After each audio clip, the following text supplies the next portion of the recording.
सरिया से देवघर जइबै ये सखी देवघर जइबै ये सखी डीजल गड़िया से देवघर जइबै ये सखी डीजल गड़िया से देवघर जइबै ये सखी देवघर जइबै ये सखी डीजल गड़िया से म्यूजिक डायरेक्टर धर्मेंद्र राज। देवघर जइबै ये सखी डीजल गड़िया से बंगाल में पियवा चलाबै छै गड़िया अइते ते संग जेबे बन के कमरिया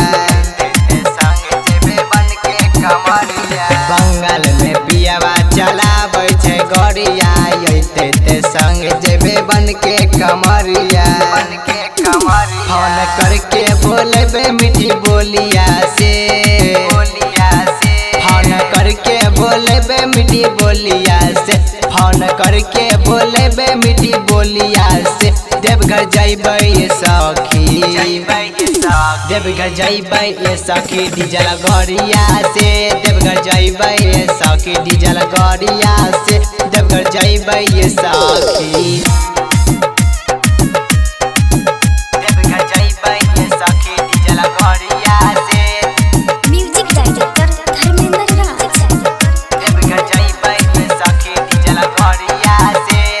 राइटर रूपेश पिया देलो छै आशा देवघर घुमाए देते करते न निराशा राइटर नीलेश पिया देलो छै आशा देवघर घुमाए देते करते न निराशा सुशील दीपक का बात करे मलिया से सुशील अनिल बात करे मलिया से सुशील दीपक का बात करे मलिया से देवघर जइबै ये सखी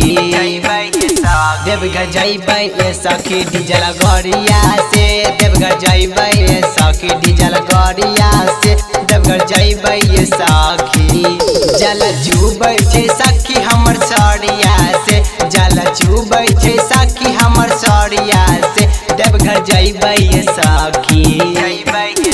देवघर जइबै ये सखी डीजल गड़िया से देवघर जइबै ये सखी डीजल गड़िया से देवघर जइबै ये सखी। Recording by Riya studio Khagaria